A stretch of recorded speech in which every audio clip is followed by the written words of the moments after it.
Tapi satu yang harus terus diingat adalah kelahiran NU itu dari kiai-kiai pesantren yang hanya diniati untuk khidmah kepada umat. Saya sering mengatakan sampai viral bahwa ulama-ulama yang saya maksud kiai-kiai adalah mereka yang alladzina yanzuruna ilal ummah bi ainir rahmah.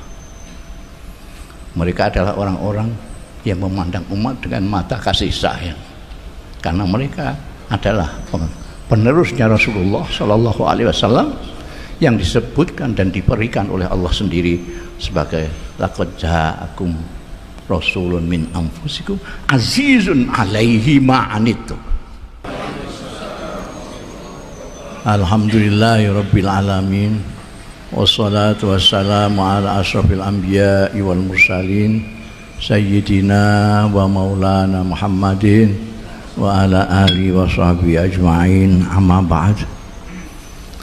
Hadaratil afadil sadatil masyayikh wal asatidhah al izza dimaizukum wa fil muqaddimah sahibul fadilah Kiai Haji Miftahul Ahyar Ra'isul Amli Jam'iyati Nahdlatul Ulama, para pengurus PBNU Suryatan Batan Fidyatan, pengurus wilayah Jawa Tengah Suryatan Batan Fidyatan, dan seluruh pengurus-pengurus cabang yang hadir pada hari ini Suryatan Batan Fidyatan rahimakumullah.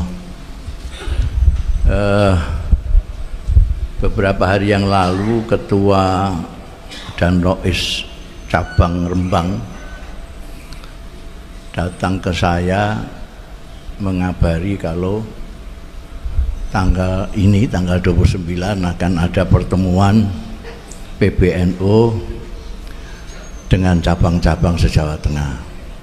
Ya, artinya dia pamitlah saya yang punya aula ini. Saya tanya agendanya apa? Nih, tidak tahu. Loh, kok tidak tahu? Saya cuma diberitahu wilayah. Wilayah juga tidak tahu, katanya ini agendanya PBNU. Saya tanya, ya karena ini silaturahmi. Saya jadi teringat Allah yarham ayah saya Kiai Bisri Mustafa. Suatu saat itu ngundang kiai-kiai sak Rembang, termasuk Kiai Zubair Sarang, Kiai Bedowi Lasem, Kiai Mbah Maksum Lasem, Kiai Hafid Rembang, Kiai, pokoknya kiai-kiai diundang ke sini, dan yang undang santri disuruh bilang ada acara penting sekali. Jadi mereka datang semua kiai-kiai itu karena acara penting. Nah, ayah saya itu senangannya mayoran, makan bersama-sama kiai atau bersama orang-orang melarat, itu ayah saya senangnya. Habis makan-makan, kiai-kiai terutama Mbah Maksum, iki apa Sri? Yang penting itu apa ini? Loh, nah, silaturahmi kita apa kurang penting kiai? Wah, mbok akali tok ini. Jadi silaturahmi tok itu sudah penting sekali tadi. Apalagi kalau selama ini NU itu jarang-jarang silaturahmi. Padahal NU itu seperti kita ketahui, dia bermula dari kiai-kiai pesantren. Jadi kiai-kiai pesantren menurut sejarahnya itu adalah sandaran umat, sandaran masyarakat. Bukan hanya yang bodoh diulang, tapi yang sakit minta suwuk, yang mau usaha kurang modal minta modal, dan seterusnya. Jadi kiai itu pokoknya di desa-desa. Terus para pendahulu-pendahulu itu seperti Allah yarham Kiai Hashim, Kiai Wahab segala macam ini teringat dawuhnya Sayyidina Ali. Lah ini kalau yang batil saja kalau ditoto dengan tanzim yang bagus itu bisa mengalahkan yang hak. Apalagi ini hak. Kalau ditanzim alangkah luar biasanya.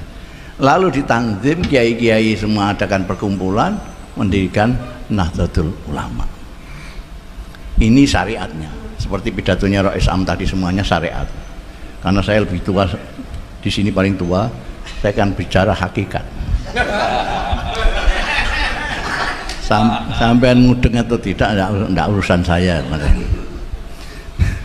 Seperti ketua umum tadi cerita, ada pujian, ada kritikan. Itu dia sangka hanya sekarang, tidak. Mulai zaman Kiai Hasyim sudah ada kritikan dan ada pujian. Itu hakikatnya memang Gusti Allah bikin begitu. Tanda gambar NU itu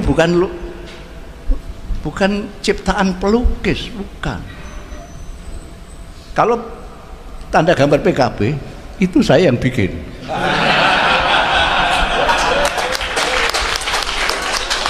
Karena kakak saya itu semangat dulu bikin PKB dengan Kiai Demian.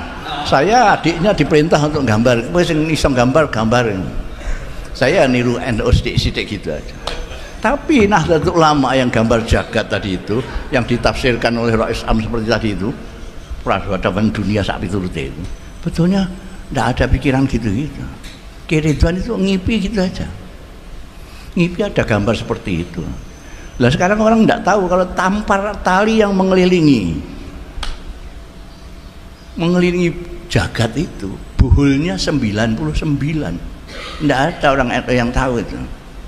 Termasuk mungkin yang PB juga nggak ngitung itu. 99. Bintangnya di atas sekian, di bawah sekian, itu ada artinya semua. Padahal itu mimpi. Pada waktu itu didirikan, banyak kiai-kiai pesantren yang tidak setuju, yang kritik, ini ngapain diginikan barang itu, kayak londo. Kalau dulu yang sing bangsa tertib-tertib kan londo. Ini bangsa kiai-kiai yang dirasa tertib-tertib lah pokoknya jalan itu.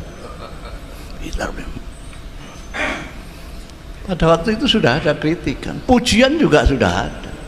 Kiai-kiai yang menentang juga ada, yang ikut juga ada.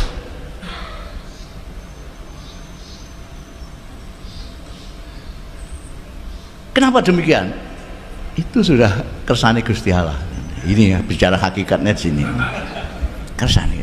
Ini yang jarang-jarang kita pikir, meskipun kiai itu semua kiai, tapi jarang pikir bahwa itu semuanya Gusti Allah. Kenapa yang ngotot jadi Jam'iyah itu Kiai Wahab, tapi yang jadi Kiai Hasyim Asy'ari?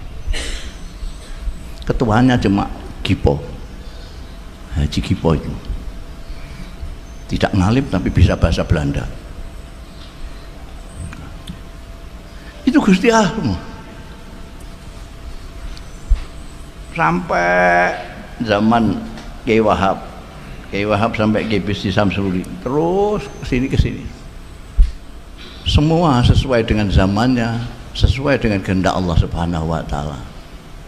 Sampai sekarang ini, saya itu hampir setiap muktamar NU selalu dicalonkan, atau ketua umum atau Rais Am.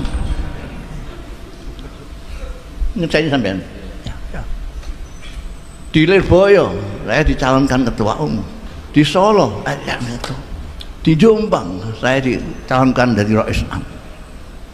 Tapi tidak pernah jadi. Kenapa? Karena Allah tidak menghendaki. Bicara hakikat lagi. Kebalikannya Kiai Miftah Ahyar, beliau tidak ingin. Kenapa saya tahu? Karena saya ikut milih beliau. Saya termasuk ahlul aqdi, al-halli wal aqdi. Jadi saya tahu beliau tidak ingin. Jadi rodok kepeksa ini Rais Amnya. Ya, yang kepengin jadi.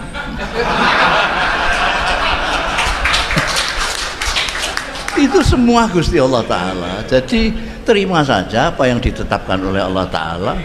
Jangan macam-macam lah, neko-neko kok beratnya begini. Berat tidak berat itu ditunjuk Gusti Allah kok. Hakikat, saya bicara hakikat karena saya sudah tua. Di sini ini mungkin yang pantaran saya cuma Kiai Ibunya, Kiai Ibunya. Ini di bawah saya, apalagi Rais Am, di bawah saya semua. Jadi saya bicaranya sudah hakikat sekarang itu. Jadi pada zaman yang seperti ini Allah menunjuk Kiai Miftah Ahyar dengan Yahya Al-Istaqam. Sampeyan percaya apa enggak? ini Gusti Allah itu maha semau gue. Apa yang bisa mimpin NU cuma Yahya? Nah, itu Saifullah juga bisa itu. Jadi wali kota aja bisa kok. Tapi dia sekarang hanya jadi kongkonannya Yahya toh. Itu Gusti Allah yang musikna, itu Gusti Allah. Karena itu kita harus kembali kepada Gusti Allah. Apa-apa yang kita lakukan ini karena Allah yang menentukan, kita cuma pasrah. Kita diperintahkan untuk berikhtiar, kita ikhtiar. Tapi jangan mengeluh, ini pekerjaan banyak sekali, tantangan banyak sekali ya. Kamu yang minta sendiri kok. Kamu kalau ingin nganggur ya enggak usah nyalon, enggak apa-apa. Ini jadi Yahya itu memang cari kerjaan. Cari kerjaan. Dia ada sifatnya yang berbeda 180 derajat dengan saya. Saya tidak suka kerjaan. Makanya saya pengangguran abadi. Paling enak jadi orang pengangguran. Enggak ada yang maido, enggak ada yang ngeritik, enggak ada yang muji juga enggak ada orang nganggur. Tapi Yahya itu cari kerjaan. Sudah ngomong sama saya tahu karena dia ngomong sama saya. Saya mau cari kerjaan di NU. Dia punya ide gini. Ya silakan usahakan itu. Muga-muga kasil. Orang mau muga-muga kasil, muga-muga apa yang kamu inginkan itu bisa melaksanakan kerjaan itu. Nah sekarang saya ingatkan semuanya saja, tidak hanya Yahya, semuanya saja bahwa ini kehendak Allah sesuai dengan zamannya. Tantangannya sesuai zamannya, mulai zaman Kiai Hasyim Asy'ari sudah ada, Kiai Wahab Hasbullah sudah ada, zaman Kiai Bisri Samsuri sudah ada, Kiai Aliafi sudah ada, terus sampai ke sini ada tantangan-tantangan yang berbeda-beda, ada tuntutan-tuntutan. Tapi satu yang harus terus diingat adalah kelahiran NU itu dari kiai-kiai pesantren yang hanya diniati untuk khidmah kepada umat. Saya sering mengatakan sampai viral bahwa ulama-ulama yang saya maksud kiai-kiai adalah mereka yang alladzina yanzuruna ilal ummah bi'ainir rahmah. Mereka adalah orang-orang yang memandang umat dengan mata kasih sayang, karena mereka adalah penerusnya Rasulullah Shallallahu Alaihi Wasallam yang disebutkan dan diberikan oleh Allah sendiri sebagai laqad ja'akum rasulun min anfusikum azizun alaihi ma'anittum. Dari azizun alaihi ma'anittum inilah maka para kiai-kiai yang penerusnya para nabi itu mempunyai rasa belas kasihan kepada umat, sehingga kalau ada kiai kok tidak punya belas kasihan kepada umat, ada umatnya bodoh tidak diulang, ada umatnya minta bantuan tidak dibantu. Nah sekarang ini itu ditanzir menjadi organisasi. Maka organisasi Nahdlatul Ulama harus selalu mengembangkan perhatiannya kepada umat dan tuntutan-tuntutan umat apa saja yang harus dipenuhi oleh organisasi ulama ini. Saya kira itu. Wassalamualaikum warahmatullahi wabarakatuh.